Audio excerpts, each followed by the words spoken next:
多拉斯总统当选人阿苏胡拉竞选期间，捌发讲若准当选会含台湾开放邦交，咁真正安尼外界也等咧关注。今台股再创新高，收伫32803点，去485点，台积电收伫咧1820块，去40块也创新高。流感等咧行，全台湾流感疫苗全部到13万人，尤其是花莲、屏湖、连江、金门这4个县全部到500人。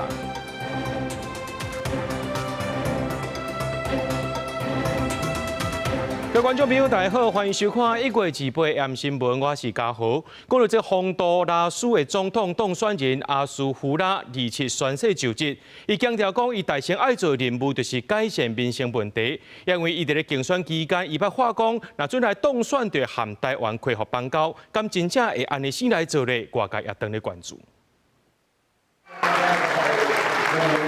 洪都拉斯的总统当选人67岁阿斯夫拉正式宣誓就职。阿斯夫拉讲，政府的第一个任务就是要改善产假、贪腐、治安和医疗这民生问题，强调会用务实的态度推动改革。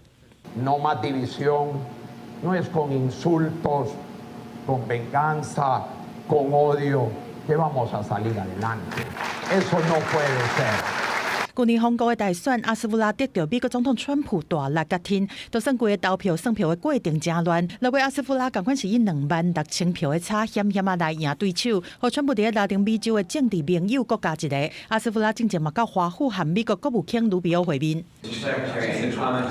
阿斯夫拉伫竞选的期间是发出要和台湾开放邦交，推翻前任总统卡斯楚伫2023年和台湾断交转向中国的决定。即马阿斯夫拉敢会兑现这个承诺，和国家是关注，咱的外交部长林佳龙态度是真正面，嘛讲期待台方关系有进一步的发展。不过中国驻韩国大使是发出参加阿斯夫拉就职典礼做会翕的相片，方认为想要展现中方邦交无变化。阿斯夫拉总统对我友善，未来也将以开放务实以及不预设前提的态度，基于平等互惠，推动与洪都拉斯的关系。我觉得可能没那么快，因为他们其实还有一些这个很重要的问题，特别是这次美国给的压力很大，这个阿斯夫拉一定要先满足美国的一些要求。学者分析，新任总统上台一定都要先处理韩国国内真侪挑战，虽然大家拢想要看到台韩复交，但恐惊是无法紧。记者综合报道。感谢国军规年通天伫咧保护咱的国家，来看这国军过年加强战备操演第2天，空军家己基地呢演练 F-16V 战机起飞炸这解放军的军机，搁转来装 AIM-120飞弹，向尾抓飞弹，搁再起飞。那地面部队的部分呢是展示35快炮系统，利用天兵雷达找目标，正好甲架空的战机、飞弹、无人机炸落来。指挥官下令武管人员即时甲挂大车驶对 F-16V 边，快速装挂飞弹，开予防空外用，互战机会当再度上天对敌。反制攻击袭扰空军战士 F-16V 的潜力装挂，我们可以看到，在战机的翼尖的部分是搭载了这个 AIM-120洞飞弹，而在它的内侧则是响尾蛇飞弹，这就是用来对付共军的防空构型。AIM-120飞弹是具备射距外、射后不利的空对空飞弹，用来反制中机。另外，内侧是挂向尾抓飞弹，有空对空的拿炸能力。地勤人员完成弹药警报，交由飞行官执行360度机身检查。上大的特点是由女飞行官执行任务，使 F-16V 守护领空。国军春节加强战备操演第2天，空军模拟中机绕台，加入基地 F-16V 飞上天交战。会场了执行战力增挂，快速开予战备。F-16飞行员也会执行各项的模拟机的紧急训练。那大家在空中遇到这样子情况的时候，紧急程序的 SOP 来做相关的执行。那也利用我们的备援的装置来飞回本场。透过潜力装挂作业，能够在战机在制空、制海及对地任务间快速切换，以应对瞬息万变战场情势。模拟防空警报一日响起，地面防空部队赶到战术位置，启动35快炮系统，负责执行中继空战的防护任务，是基地最后的防线。天兵雷达会当同时阵追踪8批上有威胁的目标。做360度的搜查，搜查距离22公里，国印度撤销飞弹35快炮，大炮协议进行交战。针对中共无人机威胁，空军也有对策，透过升级35快炮，利用俄黑的弹进行反制。我们在战备当中使用的都是俄黑的弹药，会有形成一个弹幕，去有效拦截了敌机以及巡弋飞弹，以确保我们机场的安全。由天兵雷达做预测点距离的计算。那计算之后，由排长决定是由麻雀飞弹发射架接战，还是由35快炮接战。中国直直侵扰台湾，按地面到空中，弄空军的身影，战备无浪站，随时守护家园。记者综合报道。疾管署有公告讲，国内顶礼拜类流感门诊去诊就医人数超过11万人次，平均一个礼拜呢是加3.9%。疾管署也提醒讲，目前全台湾的流感疫苗全部到13万筒，尤其是花莲、澎湖、连江、金门这4个县呢，全部到500筒。提醒这个风险族群啊，准备去住就要把时间，因为这批资料了就无会啊。诊所内底拢是特别看病的民众，天气寒，流感疫情也爱细腻。根据疾管署的统计，顶礼拜增加14例流感重症个例死亡，而且类流感门诊急诊人数超过11万人次，比前一礼拜加3.9%。小儿科医生指出，除了因为天气较寒，大家洗手意愿变低，加上休寒，有的家长要带囡仔出国，国外流感当咧流行，风险就会提悬。旅游的人开始变较侪，天气较冷的关系，所以密闭空间的活动会变较侪哈。冬天老师很少人会愿意去外面吹风啦，所以室内活动变多的时候，其实传染就会增加。预防流感、避免重症，上好的方法就是注意放射。疾管署宣布，全国流感疫苗剩13万多筒，其中有4个县市：花莲县、澎湖县、连江县、金门县，剩无到500筒；新竹市、高雄市、屏东县、基隆县也剩无到2000筒。疾管署提起这波资料了后就无啊，若是民众有要做卡手，就要较紧的。这一季的疫苗打完就截止了，就不会再有增购，所以我们一直在呼吁高风险族群尽快接种，因为有80%几的重症的都是没有打疫苗的。若流感疫情伫咧春节，敢有可能进入流行期？疾管署认为阁需要观察，不过目前看起来机会无大，因为今年国内做流感预防射的人数较侪，疫情就较袂行起来，民众得当安心过好年。记者陈选林旭凯台北报道。讲到今仔日台股，搁再创新高，收伫咧32803点，去485点。那台积电呢是收伫咧1820块，去40块。根据统计，今年1月到单呢，这台股已经去超过3100点咯，是有史以来过一个月去超过3000点的。专家认为讲，这是受到半导体类股来抵引着的。那讲到这台币换美金呢，是收伫咧31.32块，去1.5角。对1月开盘以来，台股是一直走悬，日内台股开伫32381点，中场阁创新高，收伫32803点，大起485点。根据统计，台股对1月以来加起来已经起超过3100点，无到一个月的时间就大起一成，有可能创上厉害1月的高点。这一波的创高完全就是由半导体类股在带头冲，那反映在台股跟韩股上也是如此，记忆体的报价持续上涨的一个趋势。目前来看的话，这种短缺的现象应该到今年甚至明年都不会有太明显的一个改变。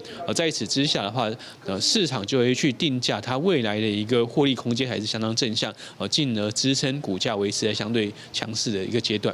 观测宽达股台积电日内是以1790块开出来，盘势一路走悬，落尾收伫1820块，起40块，改写新关价。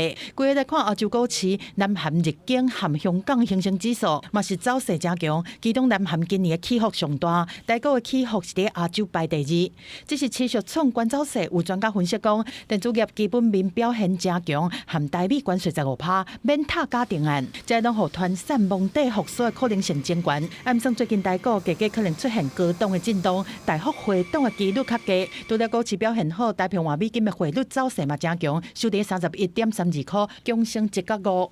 股市表现加上外资应该觉得可能要，例如说布局红包行情，或者是有一些准备要进来热钱回流的影响，所以呢，带动了台币表现特别强势。外汇专家表示讲，除非美国的联准会在这摆决策会议内面宣布升利息，或者是美国一寡公司发布的财报无理想，代表的汇率才有可能出现变化，无对股市的风险低，代表走强的机会同款加悬。记者综合报道。讲到这高铁去年的旅运量，搁在创新高，头一届超过8000万人次，来到8207万人次。这营运要到20年的这高铁呢，累积的总运量今年3月有机会超过10亿人次。若讲到这高铁做到宜兰的部分呢，去互前交通部长何丹丹来批评，讲伊咧是批评讲呢，这铁道局甲这个高铁讲了到伤过好势啊。毋过这交通部长陈世凯是回应讲，这数据拢是经过专业评估，无需要来质疑。不过，这何丹丹要含几落的公民团体明仔载开记者会，质疑讲这铁道局呢超工排除这北宜直铁，而且呢做高铁也无含地方沟通。车站内的人来来去去，无论商务也是回乡，长途也是短途，愈来愈侪旅客坐高铁路南上北，尤其去年的旅运量创新高，头一摆突破8000万人次，来到8207万人次。另外，将近20年的高铁累计总运量，伫今年3月会当破10亿人次。短程的话就开车，长程例如说由北到南这样子，那可能就是搭高铁比较快。南港到桃园青埔嘛，大概半个钟头而已啊。凭良心讲是快很多啦。高铁运量创新高，铁道局同一时阵正咧推动高铁延伸计划，期间风波不断。屏东的部分拿地点惹争议，讲质疑，互高雄市区再度陷入交通黑暗期。另外，宜兰的部分受前交通部长何丹丹批评讲，铁道局美化数据，神化高铁。贺成部长有担任过交通部的部长，交通部的数据可不可以过度美化？他应该相当的清楚。他在部长任内的所有的数据有被美化过吗？好，应该不会啦。哈，我认为交通部所有铁道局所提出来的数据都是有依据。面对质疑，交通部长陈世凯讲，铁道局的数据拢有根据，而且有找专家学者做伙评估，强调相关计划专业甲理性评估，无需要来质疑。欢迎关心高铁延伸议题的人，会当理性就现实面来讨论。可能陈部长还没有机会去看看说108年当初铁道局所提出来的建议，跟他现在高铁的变动，这里面这个消长有多少事情是基于事实，有多少是要继续去美化。政策上的这个交办，专业上面还没有经过完整的了解以前，我们也希望陈部长不要贸然就已经下了结论了。之前的可行性研究的报告，竟然跟现在刚刚审定通过没多久的综合规划报告内容是完全一致的。从这个就可以完全看出来，就是先射箭再画靶。高铁延伸议案引起的反对声音，包括停驶有欠点、效益评估灌水。含地方沟通无够，超工无讨论北宜直铁等，批评讲这是错误的政策。何丹丹要伫29含几个公民团体做伙开记者会，专栏继续在讲解。记者综合报道。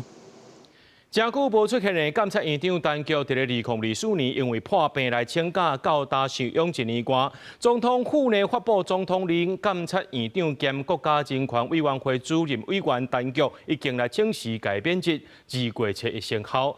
2024年年底呢，陈菊因为感冒身体无爽快，去国医治疗，所检查出讲伊腰子有肿瘤，手术了后，想袂到脑血管搁再塌掉的，请长假真久无出现，紧急治疗带院到大。那监察院去年9月就表示讲，陈菊请假呢是照规定来办理，请假到大，逐个月薪水拢自愿放弃，月初会纳入去国库。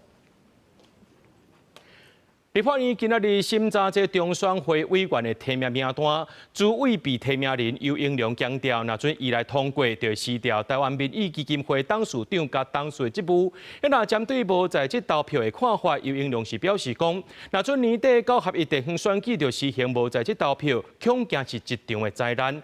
若是对这公民投票开始分阶段来试办，累积经验是较好的做法。立法院内政司法甲法制委员会2月联席会议审查，行政院函送中央选举委员会委员提名名单，被提名人7人列席备询。秉持着含纳各党推荐、横跨朝野背景、兼具理论实务、以及中央地方经验，我们就相关的领域遴选了7位被提名人。立委也关心中选会主委被填名人，台湾民意基金会董事长游盈良过去长期从事政治评论甲民意调查，未来若出任主委，安怎确保假设分制甲行政中立？通过中选会主委的人事同意权，我将辞去台湾民意教育基金会的董事长，也辞去董事。好。针对不在职投票议题，游盈良表示，若立法院通过不在职投票，中选会会依法行政全力做。也毋过，若伫9合1地方选举实施不在职投票，就现阶段来讲，肯定是一场灾难。为公民投票开始分阶段实行，一步一步累积经验是较好的做法。不在籍投票立刻就要实施，在2026的这一次9合1地方选举，那是几乎所有的人。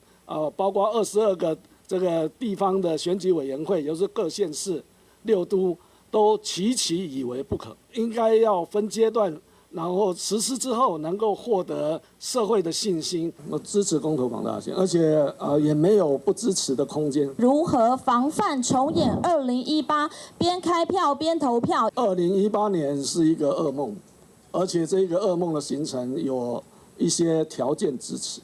游盈良阁一代表示支持公投北大选的立场，阁表示2018年混乱的形成，甲多项条件有关系。因为当年有10项公投伫中选会公告了后，只有1个月内就要投票，造成整体选务特殊大乱。经过调查几年来共同体制，已经修法将公投公告到投票的期间，为1个月延长做3个月，这是一项重要的制度调整。公视新闻采访报道。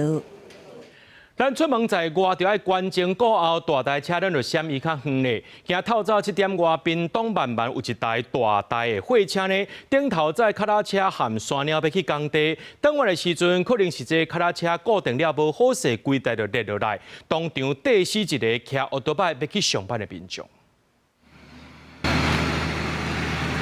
怪手倒伫路边，一台奥多摆伫边仔咪咪冒冒，有民众缀伫怪手下骹，伤势严重。今仔早起7点外上班时间，慢慢的信民路有一台大台车载山鸟含怪手要去工地，结果要转弯的时，敢若车速伤紧，佮无甲车固定好势，规台怪手直接对大台车车顶落落来，拄好缀着一名骑机车上班的民众。有没有压到人我不知道，我就刚好看到他翻下来，我就想说。惨了一堆骑摩托车上班族刚好经过，不晓得有没有压到人这样子。想到怪兽想到来变为。跑的时阵脱离吧。脱离啊？有放吗？有啊。有放个脱离啊？可能我原那有无？嘿。你无看有啊？转弯就对啊。哦，你赛哈？唔是。有对着人吗？有。人安怎？上北面啊。骑奥多摆的是姓孙，43岁查甫人，伊当场就失去意识，送严重龙泉病院急救，最后不幸死亡。大台车的驾驶姓刘，警方初步判断是因为怪手无绑好势，才会落落来。也若驾驶无酒精反应，警察甲人带倒来派出所做笔录，厘清事故的原因。经警方到场了解，为大货车行经弯道时，后车上搭载怪手不稳掉落，与对向机车发生碰撞。导致机车驾驶伤重。登去事故现场，怪手已经吊起来，不过玻璃破一空，机车后底甲脆糊糊。附近民众表示，因为信民路是要去延山公路的主要道路，出入袂少车有载大型机具，经过这拢要注意车速，避免发生交通意外。记者柯明哲，屏东报道。除了大台车，亲像这款的工地同款爱闪较远的，伫咧彰化溪湖。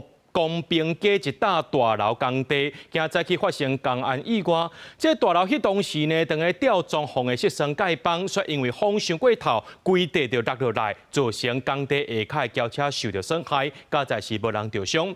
要若警方是讲，因会负责赔偿加强工案，检署含彰化县政府也要依法甲因开罚单。今日的工地封路在做吊挂作业，派人员伫路口交通管制，但顶悬向有大量的轻钢架棒落落来，撼着2台车，其中一台是底架拢变去，车顶一规个猫落去变形。太悬了啦！动力加速度的。路人拢是落落来轻更加房啊，工地人员较紧来拼。彰化溪湖这个当得起的主体大楼，第28早起请大型吊车在做吊挂作业，要甲轻更加房啊吊去11楼的时阵，煞熊熊规个落落来，是好在再无去撼着附近的民众。不过这个意外嘛，互附近的居民拢着心惊。我遐物件拢歹去，有无？这面顶啊11楼遐落来，哇，崩一声啥？崩一啦！本公司第一时间已报警并完成笔录，并由专人联系车主，后续损害赔偿。警方表示讲，最近受到东北季风的影响，风浪真大，车牌吊挂作业有照规定来申请路权，而且进行人车的健康，但嘛是无细致发生意外，除了会负赔偿责任，嘛会检讨施工安全。彰化县政府表示讲，初步确认因已经违反彰化县建筑物施工管制要点，已经下令停工，而且会依法改罚。请他的令停工，然后还会各处那个承建造人新台币18000元的罚款。其他调查去表示，他防止脱落装置是有问题的嘛？他没有防止脱落装置的部分去做检查，做处理。好，如果有这种状况的话，就罚3万到30万。检案署表示讲，初步认定是吊机物放落去的装置无确实装好，才造成意外的发生，会启动劳检，而且照违反治安法来开罚。记者综合报道。第23南海公路建摆路长期又搁修理了后又搁断啊！这桃园乡后山山的步路常常变作是孤岛。当地明北克洛桥呢，因为风台或者大水来甲冲断去，经过2年4个月，交通部开6亿做一班新桥，在今仔下晡正式通车。大家做伙揪下红布条，伫部落基路的见证之下，第23高雄桃园连接轻河里到复兴里的全新桥梁活白下桥，28下晡正式通车。看到坚固的新桥总算起好啊，以后免阁提心吊胆驶伫溪底变道。居民真欢喜，讲无论是农产品的运送，还是囡仔要读册，拢免阁烦恼啊。如果有这样安全的桥，我们就不用这么担心，只要一下雨，我们就不用那么担心说要马上上面的学生就要用线上的课程方式。你在冬季的时候没有雨季嘛，刚好5个月可以通。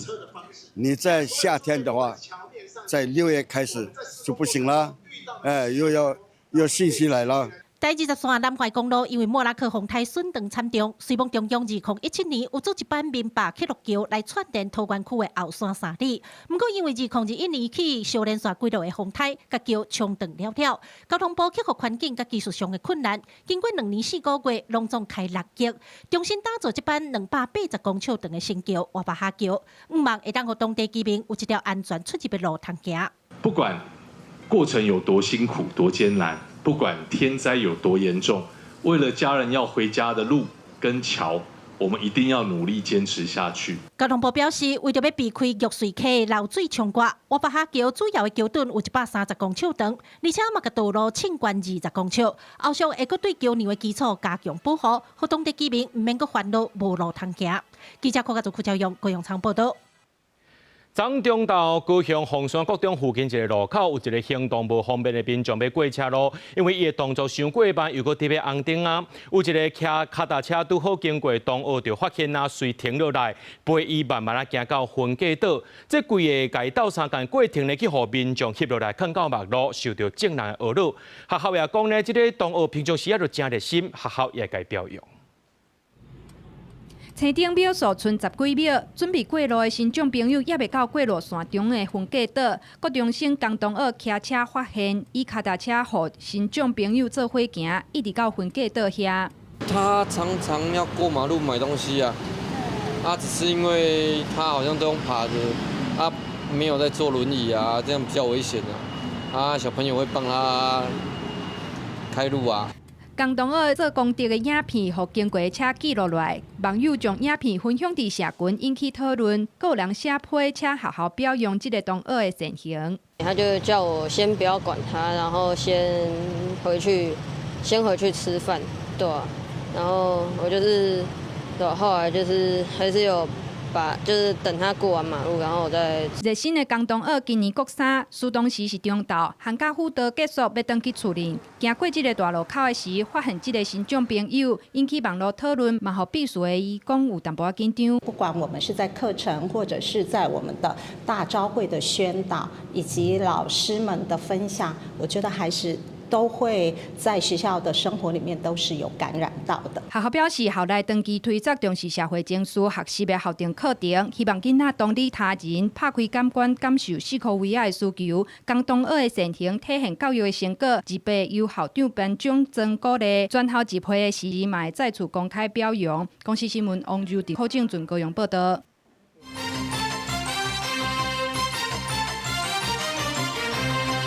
来看台中丰原有一间两家场逼出着鸡仔大量死亡，台中市农业局呢昨夜去采检送样，禁止内面的两家物件送出去外口，3公里内范围内拢会消毒。目前验出讲是禽流感阳性，市政府遂成立前诊指挥所，把这间饲鸡场的鸡全部拢灭掉。业者暗砍疫情无照规定处理，会依法给开罚单。防疫人员穿防护衫，伫爆发鸡仔禽流感的案场详细清消。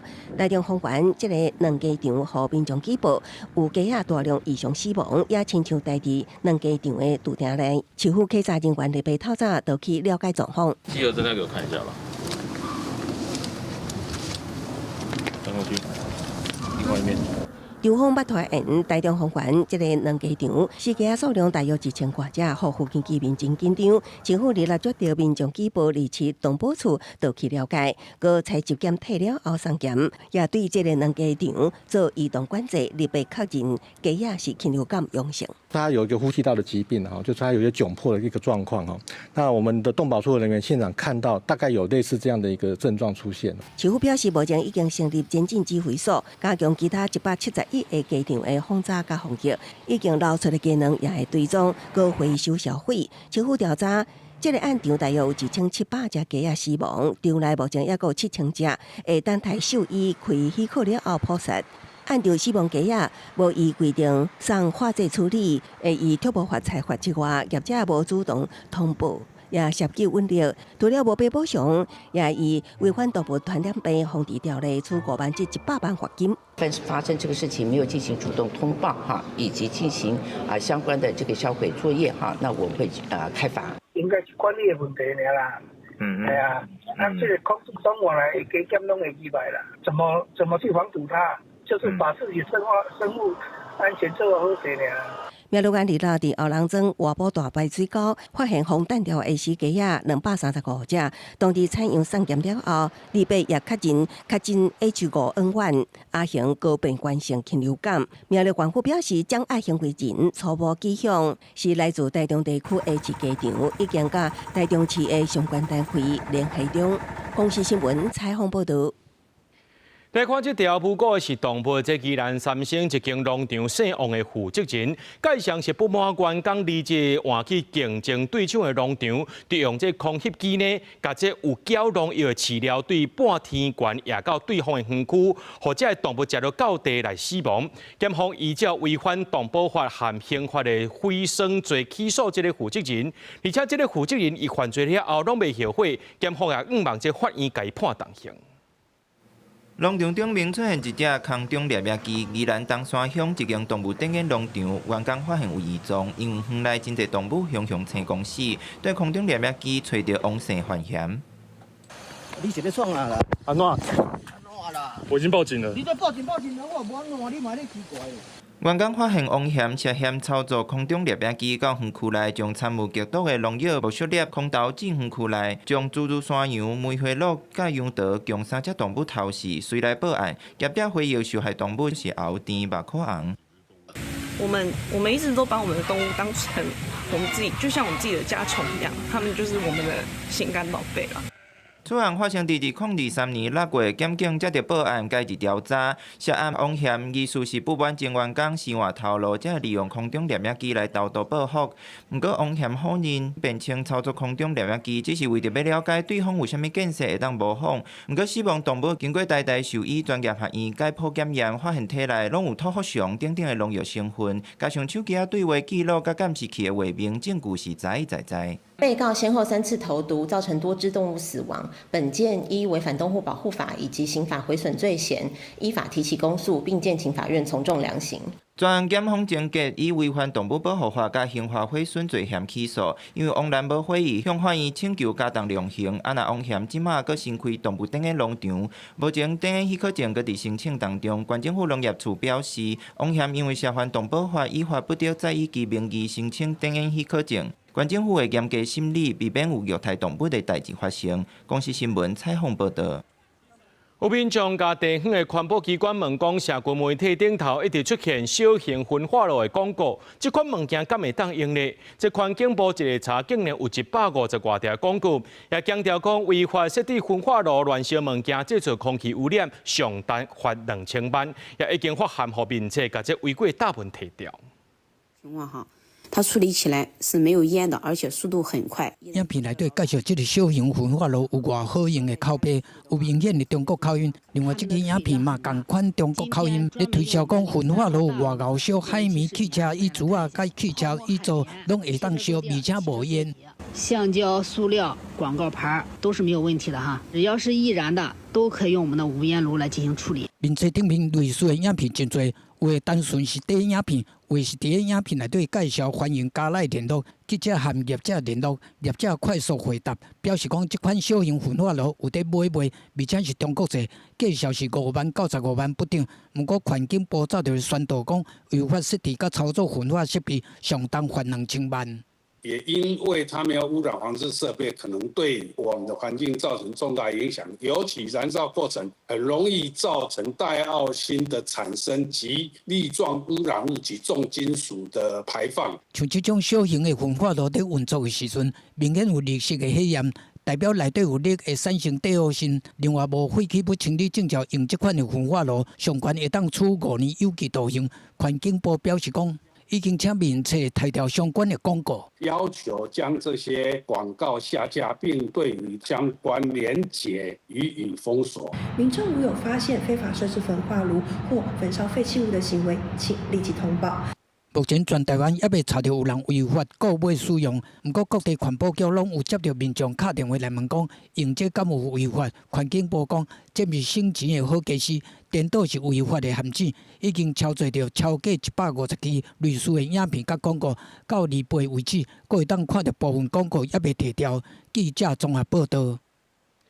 财政部长曾翠云表示，讲这统一发票得奖的这个奖金预算有增加，也规划增加分段发票得奖几率。另外，也呼吁民众有真侪诈骗，拢是利用讲你发票得奖来甲你拐，爱民众填一寡信用卡的资料，千万唔通去用骗去。有关民众的统一发票得奖运气，今年有机会加码增加得奖几率。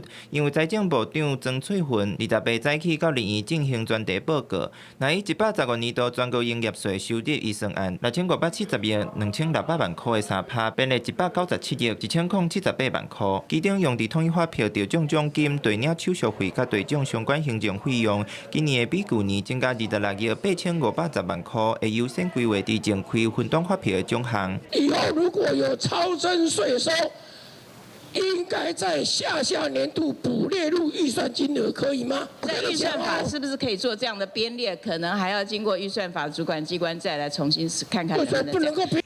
今年的分段发票毋但有关得奖的几率，伫节能减碳的方面，114年度分段发票开63.31张，使用率64.55%，比113年度的59.65%提升4.9%。另外，伫财政部统一发票兑奖 APP 的下载使用人次已经有743万外人，其中利用网络通路兑奖比率，去年比113年度增加6.53%。不过，有立委关注电子发票的推广成效，敢若阁有城乡差距。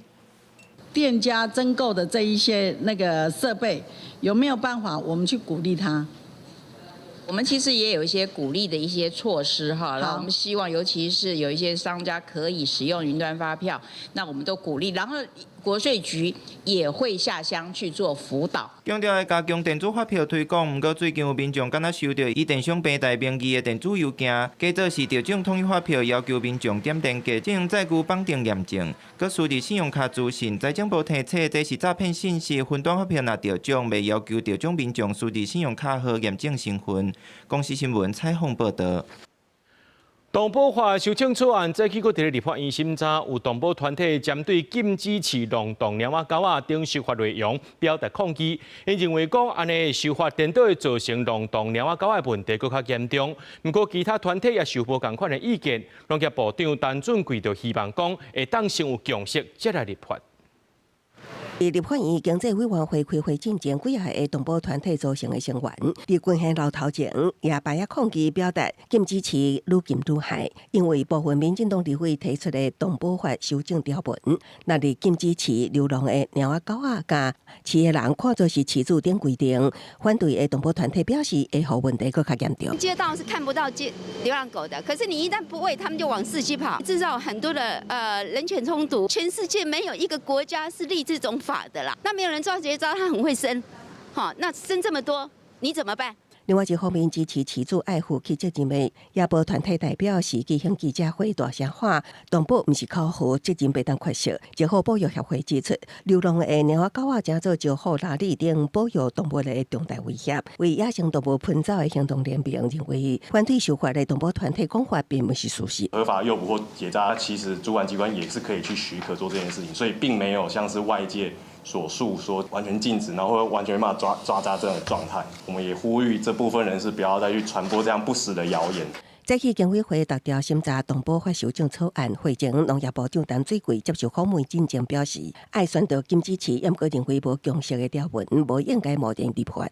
要求了这些执行的人都要去宣导禁止喂养这件事情，所以我想禁止喂养在还没有达到共识之前不宜贸然的立法。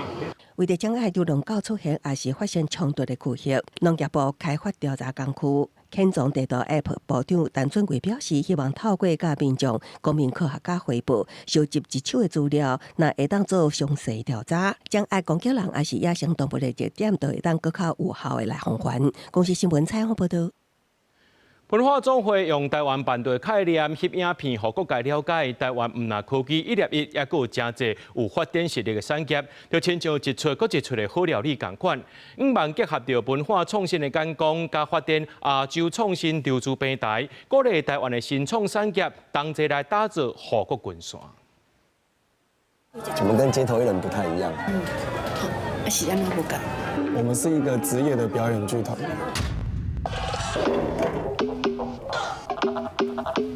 伫饭岛甲观众介绍国内真有代表性的马戏团福卡萨，一群少年家伫2011年创团一步一卡印，甲台湾马戏团组起来，甲当已经去过8回国家城市演出。这是中华文化总会甲证交所合作拍的系列影片《创新办岛》第1集，希望透过文化力量带动外界更加关注台湾的各种新创产业。创新从来就不是说看起来有多么了不起，而是你与这个社会有没有更多的连结，让更多人愿意靠近，然后愿意理解我们，然后一起想象未来的一个可能。文章这届用台湾办岛的概念，希望让外界了解台湾那科技一定也阁有真侪有发展潜力的产业甲人才，就那像一出搁一出的好料理。证交所身为证券市场的营运管理机构，嘛希望结合文化创新的眼光，甲发展亚洲创新投资平台，鼓励台湾侪新创产业同齐来打造护国群线。我们透过影像的力量，让大家看见，不只是创新的人才，不只是文化的产业，我们用这样的一个方式去跟大家分享这样一个态度，如何不断的向前。我们除了希望有更多的企业在创新板上市，得到资金的攫注，变成我们刚才提到的护国神山群们。我们一系列的相关的影片的推出，我们去发掘台湾有更多的新创的力量。文总希望透过影片，不共主题甲专业领域，对国家产业发展含人才培育等等的层面，让侪侪民众了解不共新创产业安怎用创新的方式向世界公认台湾的公司。记者卢尚如、小桂林台北报道。花莲县政府烦恼一寡家境较歹的学生呢，歇寒三顿就有问题，因提供幸福中昼顿的餐券，学生会当去到便利超商或者是便当店买物件食，计共有4000多个囡仔受到帮助。为准备中岛便当，自营伫花莲市区的便当店透早就开始准备。为配合县府伫休寒休热期间，互学区学生做便当已经几啊年，根本无咧计较成本是不是超出80块。我们这样是还可以，大概平均一天会有多少位来拿？20-20个，有20-20个，因为物价一直在涨，还是会有压力。还可以啦，还可以啦，就自己吸收一点这样。花莲县发现防护习惯是为110年休热开始，发予中低收入户，或者是老师评估出来的是经济弱势各种小学生，应用款到学区内底有配合的便利商店，或者是便当店换便当。寒假期间，由于学校的厨房是停止供应的，那在寒假我们有服务将近有4000名的学生的这个补助措施。另外，价格部分我们已经调整到随着这个物价的调整，那我们调整到80元的部分。不过80块的50款是不是用吃饱？也有部分学生去便利商店买，不是正当是四小啊，拢引起关注。其实，在一般的便当店，大概一个便当都已经100元以上了。那到底孩子真正的能够吃得好或吃得饱吗？那如果这些孩子在寒假期间拿着这个50券去便利商店兑换了饮料、零食，而不是真正的有营养的食物，那教育处应该要怎么样来稽核？县府教育处是回应，便当超出80块的部分，其实大部分店头拢是家己吸收。去便利商店买4小的问题，会阁甲业者协调，优先看到提悬的学生爱买正顿为主。记者综合报道。台北市有薪妇女专车服务已经陪伴3万的有薪的妈妈了。这台北市政府今宣布，对3月初3开始，Uber 也会加入提供服务。有薪的妇女出门坐车要爬悬爬落大身大命，真无方便。台北市政府对2023年开始推动好运专车，补助每一个有薪的市民，通有8000块的坐车金。市府表示，到达已经服务超过3万的有薪人。平常其实就是我现在最近出门，其实基本上都打 Uber， 因为就是如果挤来挤去，然后大家没注意到的时候，就会比较危险。台北市政府宣布，好运专车要扩大服务，对3月初3开始，除了台湾大车队、大都会车队等等，即马好运专车阁要和 Uber 合作，希望透过多元车队的选择，提升派车的效率。针对7岁以下囡仔 ，Uber 也有提供儿童安全座椅的服务。Uber 的加入，让我们的服务量能、服务的车辆数呈翻倍的成长，从原本的15000多台提升到34000多。让所有孕妈咪有儿童安全座椅的车辆选项。台北市政府指出，目前 Uber 服务的范围是营运的16个县市，满足有薪人需要跨县市的需求。伫3检到生检了后的6个月，拢会当使用。市府讲3月初3这天，近200名叫 Uber 有薪妇人，拢会当摕到1000块的坐车金，希望鼓励民众加使用。记者陈选林秀凯台北报道。新竹有一个车轮店的头家用客机翕影片数人去这间车轮店的Google顶头留一粒星的负面评价，原因是讲客机。虽然这个头家真伤心，不过伊也强调讲公务机无应该让人骗上，也继续用客机来翕影片推杀无机。一句客家话，教你怎么讲客家话。阿姨，你是山下族人？对。那香肠你会讲吗？对，唔会。燕葱，燕葱哦，我本来讲用葱。趣味的客机对话，民众看到嘛，感觉新鲜。新竹这间经营超过30年历史的车轮行，头家本身是客人，发现客机在生活中愈来愈罕得听到，所以就讲客机翕做影片放在网络顶，反应袂歹。不过最近却发现，在网络评论，有人写得1星的负面评论，原因竟然是讲客机。你说我的技术不够好。再来说我的服务不够亲切，这都我可以虚心接受。但是你不要讲我讲客家话嘛。我觉得他只是用不同的风格去呈现出客家，让年轻人会觉得客家话没有那么难，可以生活化。头家讲，家家店就开伫客家族群较济的社区，平常时厝边隔壁乱用客语开讲交流，这就是因的生活习惯。头家嘛表示，希望大家拢会当尊重无同地区的文化，讲母语无应该互人骗上。其实网络上一些酸言酸语，我都能够虚心的接受。但是你针对我们客家话这个东西我当下看到的时候是有点难过，然后不舒服。对，我觉得我们客家人不应该这样子被歧视啊。讲客家话得到1星负评，我觉得很不可思议。因为呢，哈黑多元的社会，客家话呢已经是国家语言之一哦。所以我知道大家要互相的包容、互相的理解、互相的了解、互相的尊重。他讲未来继续用家己的方式，把母语留伫生活内，互更加侪人知影讲母语无应该受到任何的差别对待，嘛袂当互母语伫日常中就安尼点点拍无去。记者杜君和新潮报道。台南基美博物馆甲英国大英博物馆合作推出台湾有史以来规模上介大的埃及文物展览，包含着56个烦恼时代280件珍贵收藏，要互台湾民众毋免出国就当看到上千年的文物。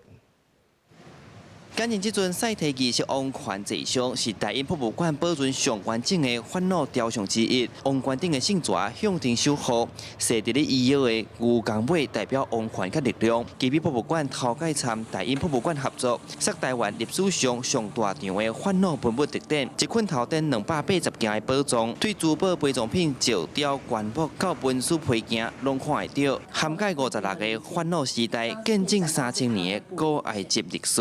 以往可能比较聚焦在一些墓葬文化，那我们这一次的展览的主轴是以法老这个王权视角来诠释这一次的展出。展场规划7大单元，用灯光、布置文化甲音乐来打造古埃及的气氛。来参观的亲像甲烦恼的一生拢了解啊，对烦恼是安怎互人当作是神派来的人，伫神庙做大祭司，到王后、王子、公主的生活状况，去看到大规模的行政体系安怎统治国家，到上尾伊人死去要安怎互伊永生的单元，互观众会当知影古埃及人是安怎伫伊在生就开始为死去的世界做准备。Well, at the British Museum, we're really trying to focus more on people and getting people's voices from the ancient world to come forward. So when we developed this exhibition, we wanted to look at the strength of our collection, which really highlighted the pharaoh himself or herself, and get a chance to understand who the person was behind the double crown. 展览对1月2号开始，不过早着真侪人咧注意，10万张的新买票早着互抢了啊！官方按算，逐工参观的人会当有3000个。大英博物馆团队讲，对1753年创馆以来，一直想要甲世界文物的资产参达的分享。那基美博物馆嘛，希望透过展览，摕咧欣赏古代文明的时阵，麦当思考权力、信用，甲咱即卖即个现代社会连结。记者邱台南采访报道。中华红丸这草湖南段的轮卡寮，2012年挖到一寡古早灰啊，还个蛤蟆壳等等。去年底呢，这成功大学考古研究所申请进行这考古调查，初步研究发现讲，这应该是700-800年前到17世纪莅临巴布萨原住民大的砖头。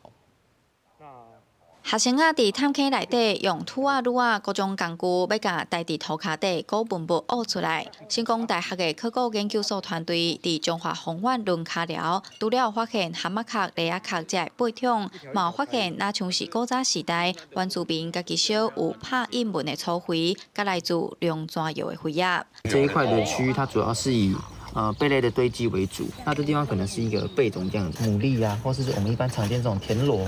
这种陶片它其实很脆弱，那通常轻轻一碰或者是一压到它就会很破碎。发现有遗物的时候，我们就要赶快去拉一个距离，尽量这样把它保存下来。成功大学表示，中华红丸轮卡寮遗址甲洞口遗址过去成为道路混化工程，捌做过考古刺骨调查的评估计划。即便因搁再申请考古调查，主要是要研究这个遗址的历史文化发展。初步研判，这笪遗址大概是700-800年前到17世纪当地莅临巴布萨原住民相关的聚落。我咧种菜吼。下底螺仔壳吼，会甲我抬着。我可是较早这过埔的啊。据阮即个了解，这个年代到700-800年前，一直到差不多17世纪左右，từ迄当阵的记录，这大概是二林镇这个所在的巴布扎族的二林社相关的聚落。成功大学表示，这届考古计划打算2月13结束，所落来会甲出土的文物，搁提起分析记录，希望透过物质文化来理解古早社会的文化发展、经济行为甲社会制度，正做后日地方推动文化历史的参考。记者杨淑晴综合报道。咱来看国际新闻，讲到这美国的明尼苏达州连续发生2件移民执法人员开枪弹死民众事件，引起抗争。路透社调查发现，讲这事件一开始呢，这美国的边境巡逻队和国土安全部对外讲法，拢互找到证据甲突破，那引起民众的不满，也冲击到这国土安全部的公信力。An individual approached U.S. Border Patrol agents with a 9mm semi-automatic handgun. The agents attempted to disarm the individual, but he violently resisted. 指挥官博维诺伫事发迄日的记者会，确定护理师普雷蒂伫和边境巡逻港员连开10枪弹死进前，手提是半自动武器。白宫副幕僚长米勒同一日也伫 X 平台发文，讲普雷蒂是恐怖分子。也毋过根据路透社以现场影片做的事实查核，普雷蒂放饲伫涂骹时，手握的是手机啊，并毋是枪。虽然迄日伊确实有炸枪，也毋过放弹死进前，已经互警方提走。1月7日，另外一件卢卡斯内尼古德和艾斯干员弹死的事件中，国土安全部长诺姆也伫记者会上，指卢卡斯想要杀害也是伤害探员，甚至讲这是国内恐怖主义行为。也毋过路透社根据现场影片也指出，古德的车其实无朝向伊开枪的艾斯干员老师的方向驶。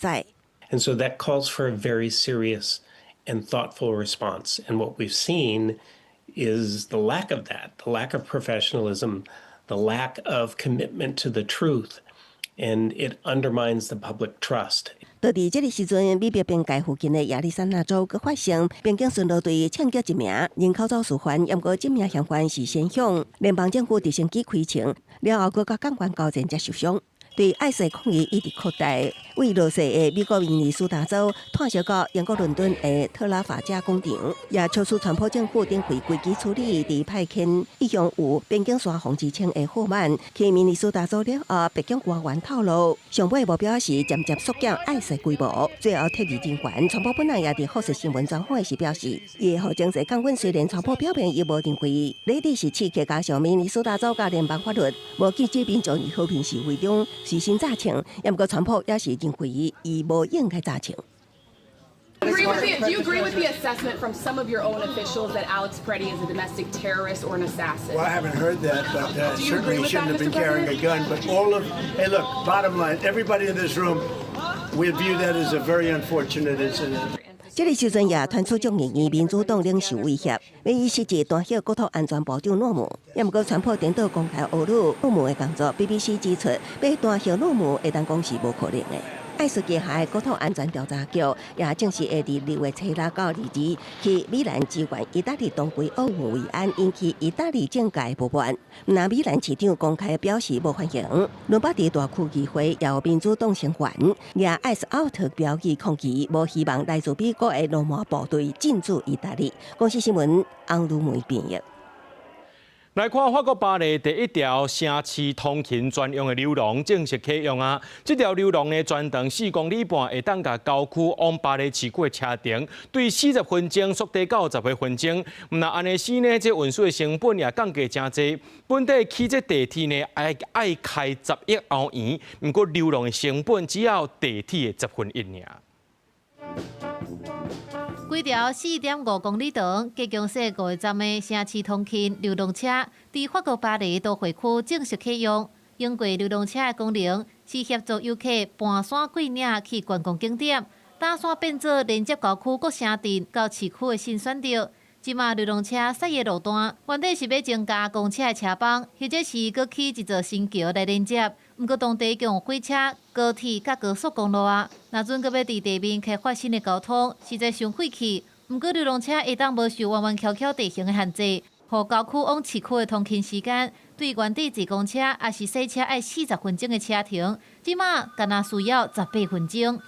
Et aujourd'hui, vraiment, je suis extrêmement heureuse parce que je sais le bien-être que ça va procurer aux habitants du Val-de-Marne qui vont gagner 20 minutes de trajet dans les bouchons, dans les bus, dans des bus qui sont à l'arrêt sur les routes du Val-de-Marne. Donc vraiment, pour eux, 40 minutes dans la journée et un transport hyper qualitatif. 法国目前有7个城市设通勤的流动车，全新的C1除了是目前欧洲上长的流动车，也是大巴黎地区第一条用来通勤的流动车。起地铁需要10亿的欧元，大约是地票37亿；也那空中的流动车，干那需要1.38亿欧元，大约是地票51亿。另外，逐工来回计共出动105个车厢，每一个车厢会当坐10个人，按算一工有11000名的乘客会当受益。C1空中流动车伫上下班的高峰时间，30秒到一班，1点钟按算会当载1600人，而且采用无障碍的设计，互行动无方便的人甲老人拢会当坐。另外，票钱甲公车佮地铁同款，一抓2欧元，大约地票74块。当地居民讲，坐这只流动车好亲像观光客要去厝市场同款，可以当对顶面看规个城市的风景。公司新闻沈录培编译。咱做伙来看明仔载天气。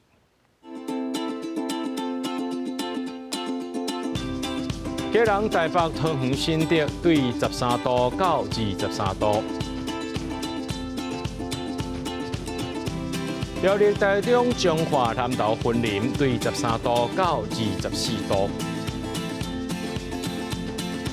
嘉义、台南、高雄、屏东对13度到26度；宜兰、花莲、台东对14度到23度。平湖金门马祖对11度到20度。新闻最后，感谢各位观众朋友收看今日AM新闻，我是嘉豪，明仔暗时7点咱再相会。